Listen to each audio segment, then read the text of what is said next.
Bonjour à tous, bienvenue dans cette toute nouvelle vidéo, j'espère que vous allez bien, c'est David K et on se retrouve pour une vidéo collection. Avant de débuter cette vidéo collection, je tiens bien sûr à vous souhaiter une merveilleuse année, de la réussite dans vos projets, bien sûr la santé et le bonheur, c'est le plus important. On ajoutera à tout ça bien sûr un petit peu de caillasse parce qu'il faut des sous pour acheter des cartes. Aujourd'hui on part sur une vidéo collection et comme vous pouvez le voir derrière moi, si vous avez fait attention, une petite valise où sont disposées quelques cartes Pokémon et d'autres TCG. Aujourd'hui je vous fais découvrir une dizaine de cartes de ma collection. Je vais être un petit peu plus précis dans cette vidéo, vous dire pourquoi j'ai choisi de garder ces cartes. Je vous ai parlé d'un projet immobilier.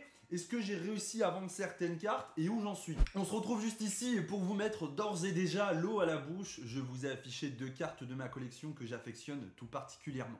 Alors, oui, en fin d'année, j'ai parlé d'un projet immobilier. Où j'en suis? Est-ce que j'ai pu avancer? Eh bien oui, j'ai avancé. J'ai récupéré une certaine somme d'argent que j'ai récupéré en vendant des cartes de ma collection.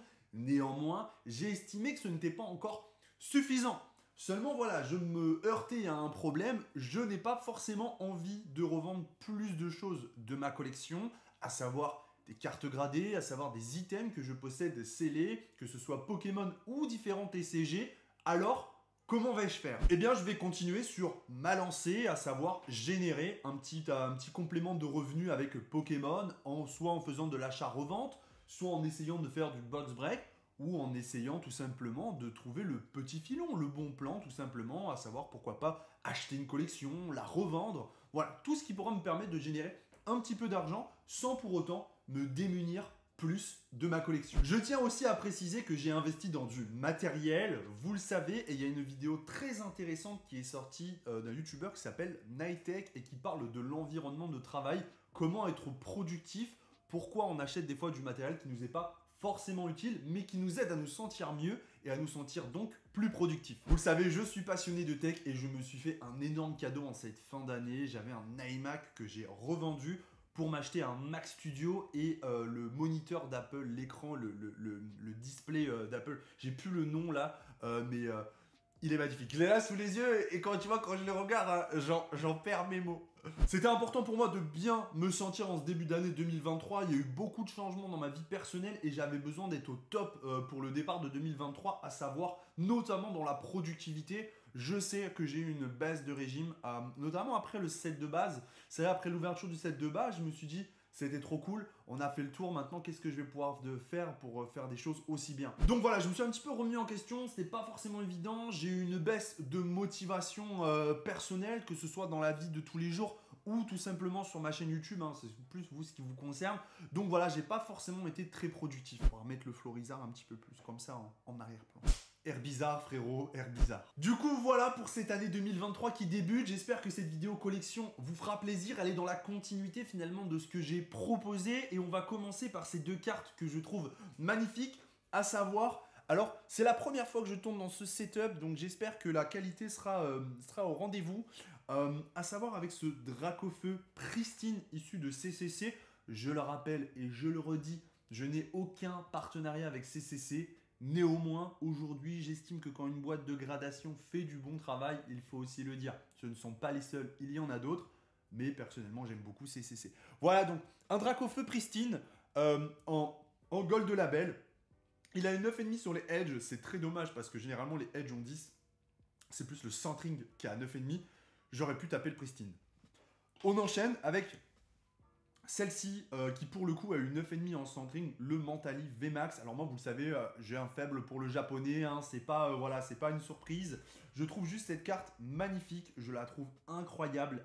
Vraiment, le dessin de ce Mentali sur le toit d'une maison, c'est tout ce que j'aime. Il y a quelques temps, je conseillais à tout le monde d'avoir des Pokémon radieux, soit dans votre collection en non gradé ou tout simplement en gradé, parce que j'estime que c'est des cartes qui ont du potentiel, sans pour autant avoir un potentiel de x10, attention, mais c'est des cartes, on sait aujourd'hui, ils ont testé avec les Amazing. Les Amazing, ça n'a pas branché beaucoup de monde. En revanche, les radieux, ça a un petit peu plus de succès. Donc dans ma collection actuellement en 10, je possède le Jirachi, le Evoli qui est magnifique, j'ai un coup de cœur tout particulier pour le Alakazam, le Tortank, le Florizard et le Dracofeu. Je suis sur le point de vous révéler des cartes incroyables de ma collection. Alors je tiens à préciser une chose, je suis un obsédé complet Pour obtenir les 10 chez CCC de toutes ces cartes rageuses, il faut savoir que j'en ai envoyé des dizaines d'exemplaires de chaque carte et que j'ai eu beaucoup plus de 9,5 et de 9 que de 10, très clairement. Donc voilà,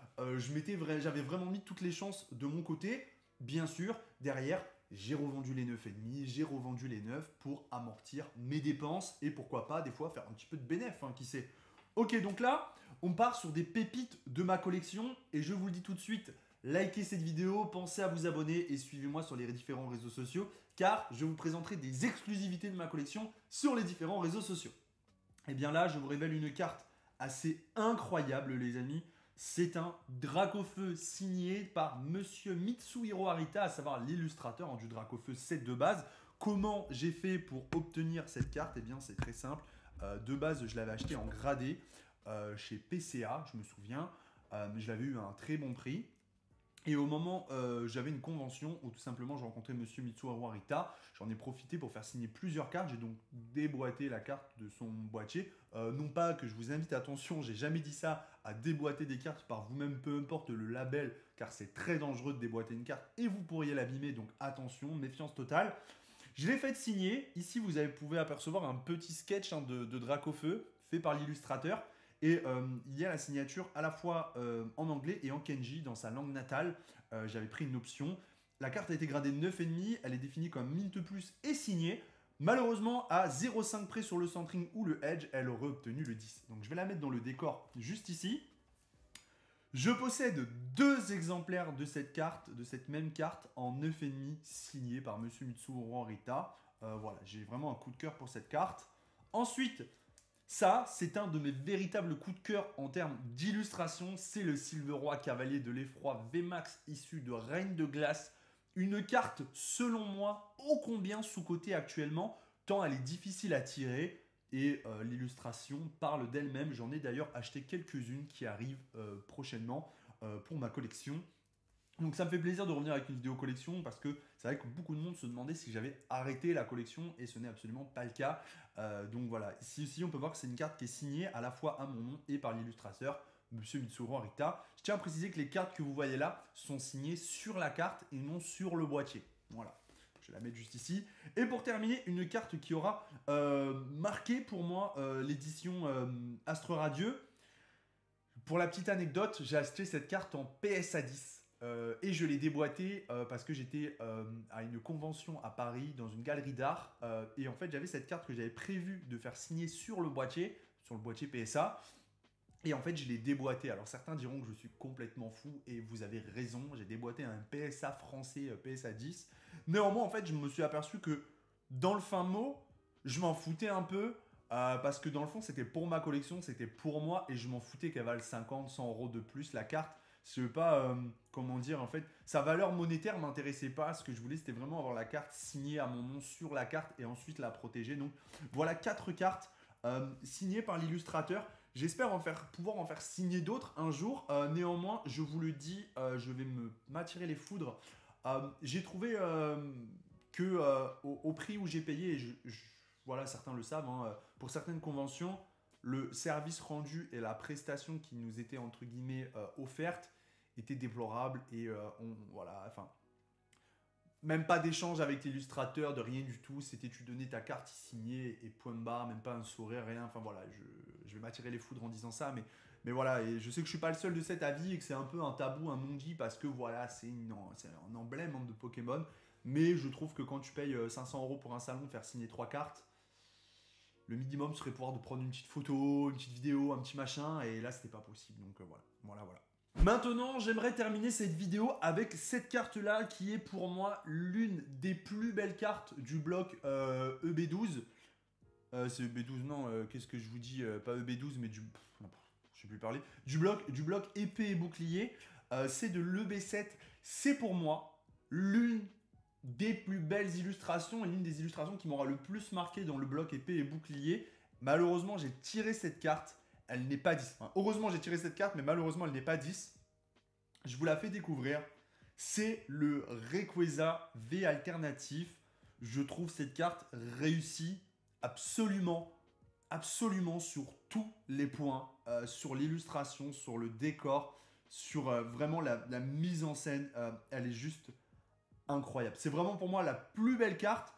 J'aimerais en récupérer d'autres, tout simplement parce que moi je suis un collectionneur qui collectionne au coup de cœur et j'ai pas forcément envie d'avoir toutes les cartes, mais par contre avoir plusieurs exemplaires de la même carte, ça me dérange absolument pas.